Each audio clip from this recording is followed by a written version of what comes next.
नमस्कार, मैं अर्चना त्रिपाठी शुक्ला हिंदी नोट्स के यूट्यूब चैनल पर आपका स्वागत करती हूँ।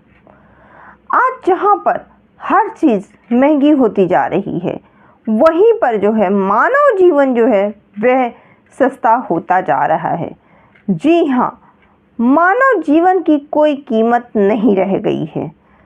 दिन प्रतिदिन मानव जीवन वह उसकी वैल्यू जो है वह कम होती जा रही है। यहाँ पर सीनियर सिटीजन को भी एक झटका लगा हुआ है।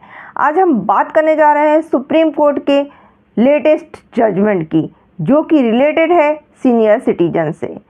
सीनियर सिटीजन होता क्या है, आपको बता दें कि 60 साल से ज़्यादा उम्र के जो लोग होते हैं वह सीनियर सिटीजन कहलाते हैं, चाहे वह पुरुष हो या फिर महिला हो। ये जो एक्ट है वह फेमस क्यों है, तो आपको बता दें कि सेक्शन 23 ऑफ MWPSC एक्ट की बात हम कर रहे हैं। सेक्शन 23 ऑफ MWPSC जो एक्ट है, यानी कि maintenance of welfare of parents and senior citizen act 2007,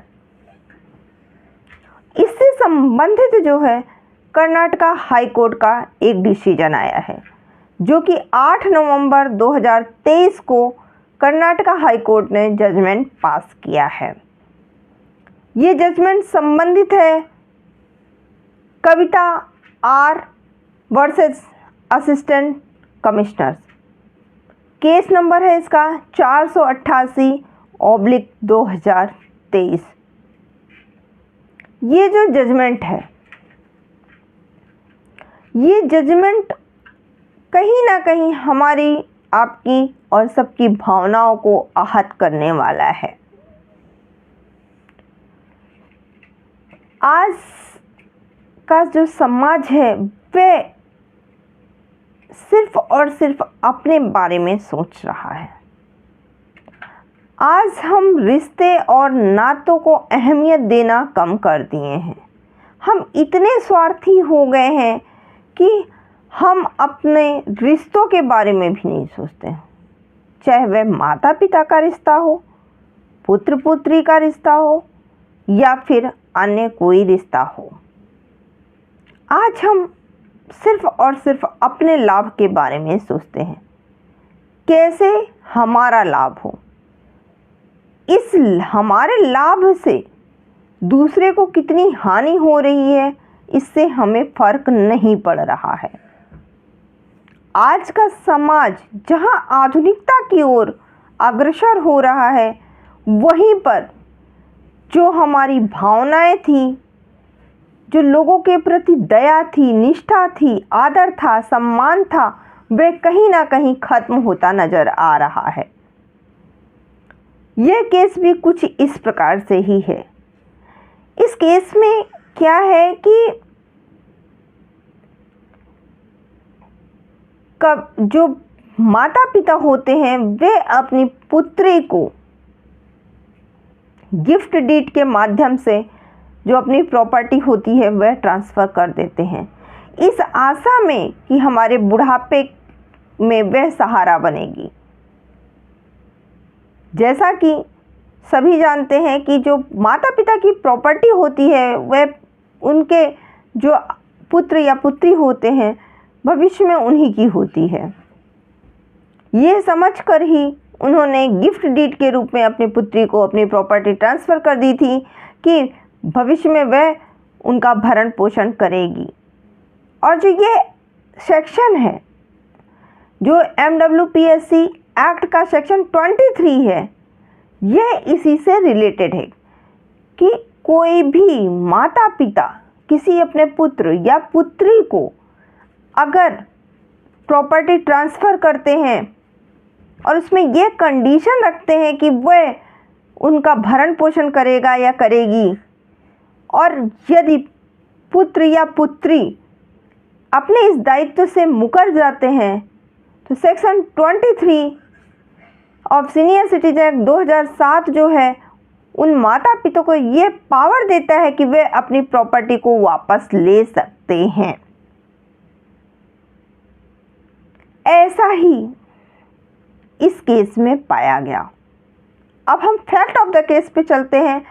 fact of the case में ये है कि माता पिता जो है वे अपनी पुत्री को अपनी प्रॉपर्टी ट्रांसफ़र कर देते हैं गिफ्ट डीड के माध्यम से कि वह भविष्य में जो है हमारा भरण पोषण करेगी।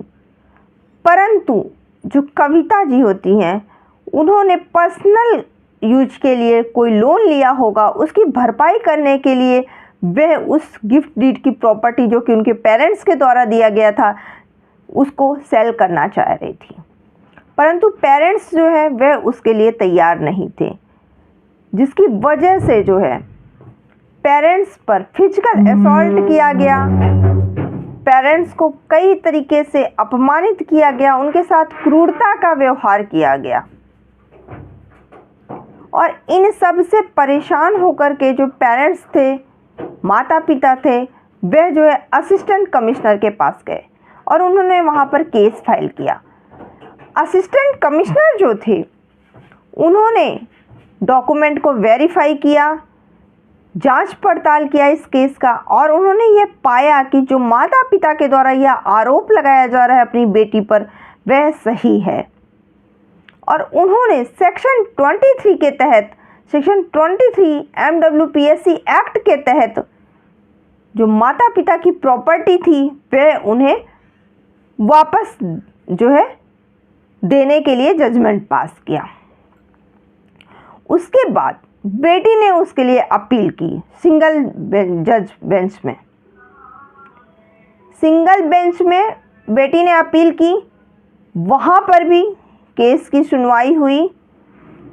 वहाँ पर भी कोर्ट ने यह पाया कि जो फैक्ट है, जो माता पिता के द्वारा फैक्ट रखा गया है, जो प्रॉपर्टी ट्रांसफ़र करी गई थी बेटी के लिए, क्योंकि अब माता पिता के पास में इसके अलावा कोई प्रॉपर्टी नहीं है, उनके भरण पोषण के लिए कोई साधन नहीं है, इसलिए यह प्रॉपर्टी जो है वह माता पिता को दे दी जाए जिससे कि उनका भरण पोषण हो पाए। और माता पिता ने जो बेटी के खिलाफ आरोप लगाया था कि वह उसको फिजिकल असॉल्ट करती है वह सही सिद्ध हुआ। अब क्योंकि प्रॉपर्टी फिर माता पिता के पास पहुंच गई, बेटी ने हाई कोर्ट पे अपील की।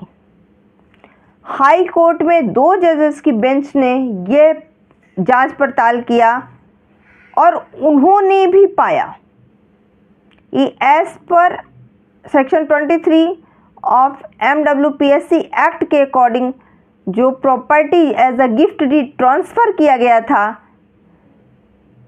इसलिए कि भविष्य में उनका भरण पोषण किया जा सके, परंतु भरण पोषण का दायित्व तो बेटी ने नहीं निभाया और बेटी ने पेरेंट्स को फिजिकल असॉल्ट किया था।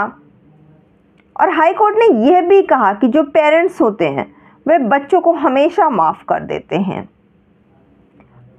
और ऐसी स्थिति में वे यहाँ तक नहीं जाना चाहते हैं कि वे अपने बच्चों को किसी भी प्रकार से दंड दें। यहाँ पर भी माता पिता तभी केस फाइल किए हैं जब उनके साथ फिजिकल असॉल्ट हुआ है।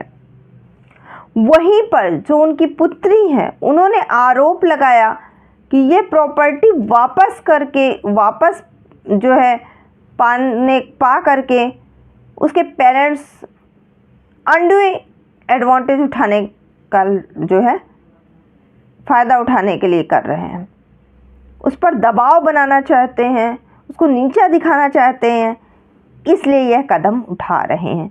तो इसलिए इस केस को डिसमिस कर दिया जाए। हाई कोर्ट ने पूरे केस की सुनवाई करी और हाई कोर्ट ने यह डिसीज़न दिया, क्योंकि हमारा कल्चर यही है कि अक्सर जो है माँ बाप जो है वे बच्चों को क्षमा कर देते हैं, और यहाँ पर भी माँ बाप ने बहुत कुछ सहा होगा, उसके बाद में उन्होंने केस फाइल किया होगा।